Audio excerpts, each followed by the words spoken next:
Okay, welcome to my web page that I've been working on for school this year.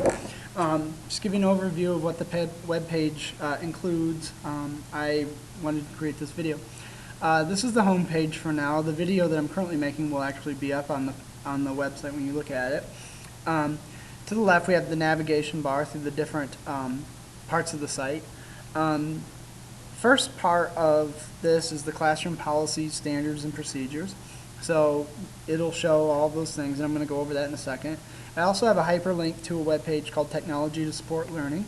I'm going to make a video actually specifically about this material here because there's an awful lot of resources, but without a description of what they are, it might be a little overwhelming.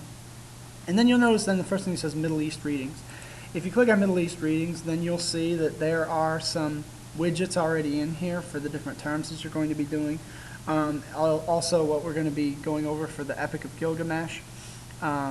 There's also some Old Testament readings that we're going to be doing as part of the Ancient Middle East, the Egyptian poems that we're going to be reading.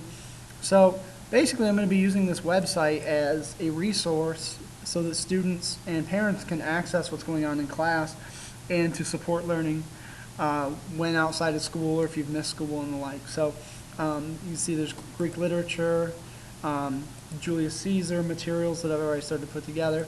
But the whole point of the website is to be a resource both to parents and to students to understand what's going on in class and to support learning inside and outside of the classroom.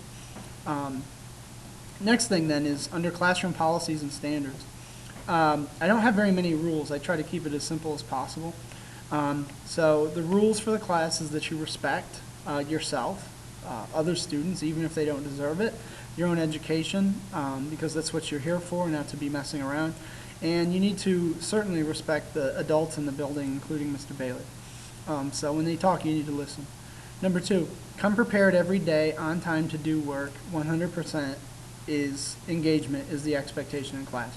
When you're in class, you're only here for 50 minutes a day. Give me your best 50 minutes if you possibly can, because you got plenty of time outside of school to mess around and have fun.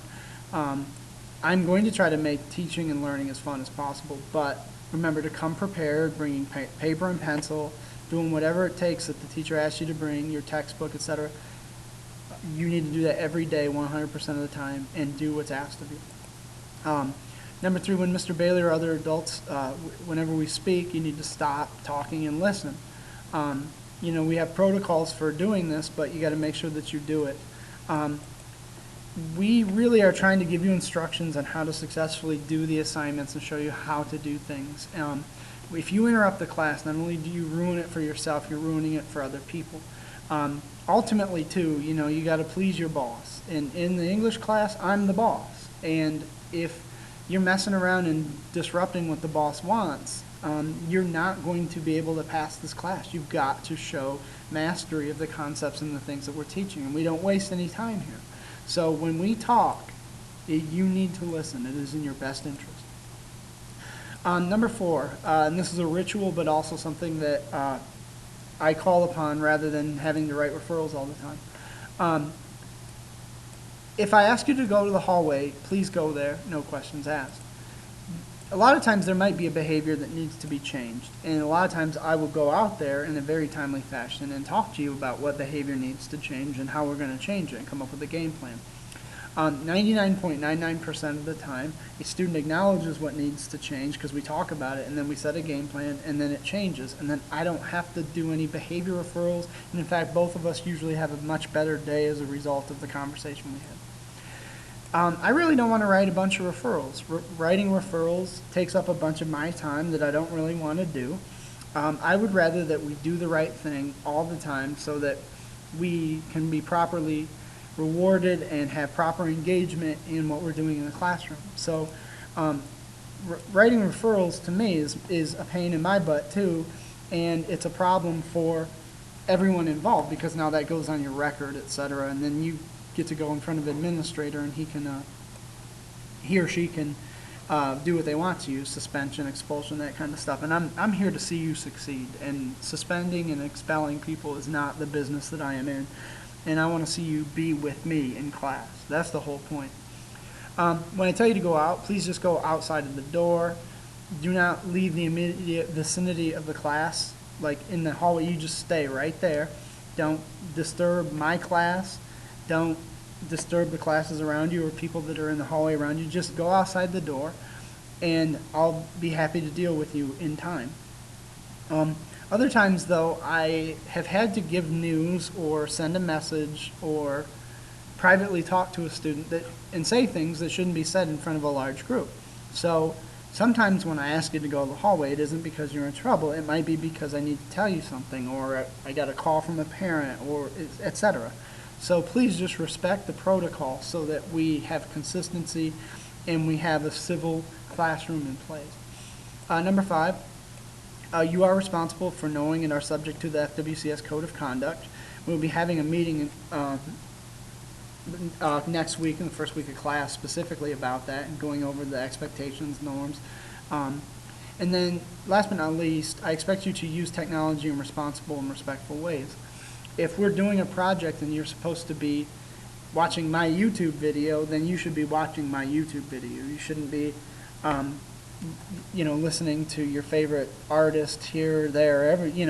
If you're expected to be on a certain website, you should be on that certain website.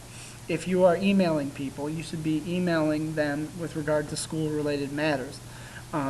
So you need to use technology, and you need to use it in responsible and respectful ways. Using it to harass other people, using it to not do your work in class, to avoid things, to distract yourself, to engage in gaming when really you're supposed to be in an academic learning environment.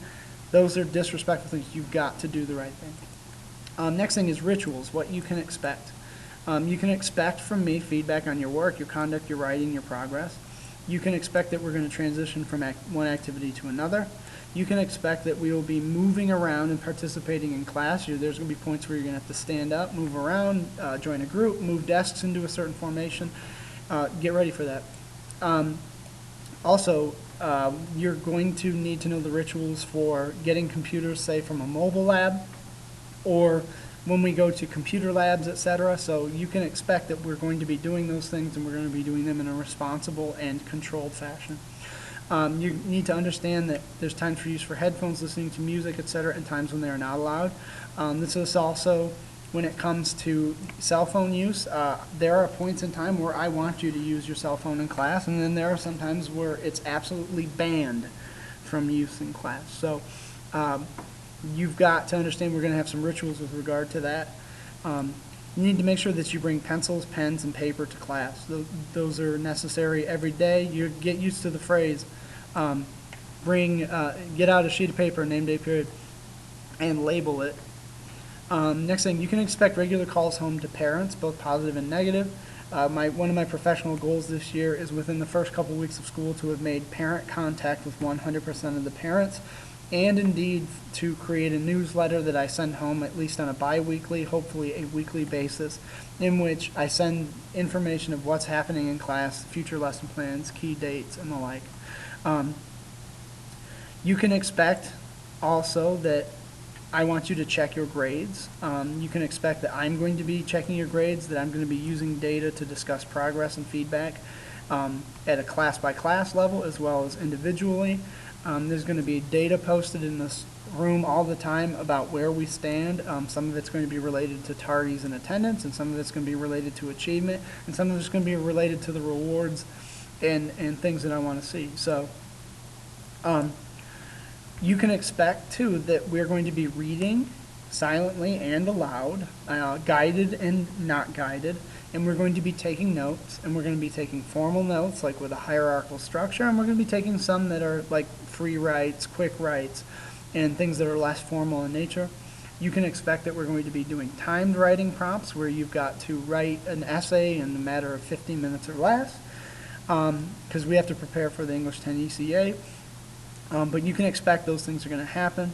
You can expect that we are going to be using a lot of technology to study, prepare for, and enhance classroom learning and tests. You can expect I'm going to give you a lesson on responsibly using technology, because there's an awful lot that technology does do that is awesome for learning, and there's an awful lot that technology can do to destroy your learning, as well as ways in which kids have used social media, adults have used it too, for nefarious or bad means. So you need to expect that you're going to be expected to use technology on a regular basis, including access to the online textbooks, both for world history and world literature. You can also expect, too, that we will have rewards, and the rewards system is based on what we're doing for our CRPIBS program at the school level, where we have a reward system. In my classroom, I'm looking for tenacity, respect, responsibility, unselfishness, self-awareness, self-motivation, and teamwork. If we embody those values on a daily basis and we do what we need to do to get the job done, we will never have an achievement problem. We'll never have a classroom management problem or kids getting in trouble if we do those values that lead to success. And I can do another presentation on that, which I will, on the first day of school. But these are the expectations and standards. When you do these things, I intend to, at some times, reward you. Not all the time, but I'm going to reward in intermittent ways.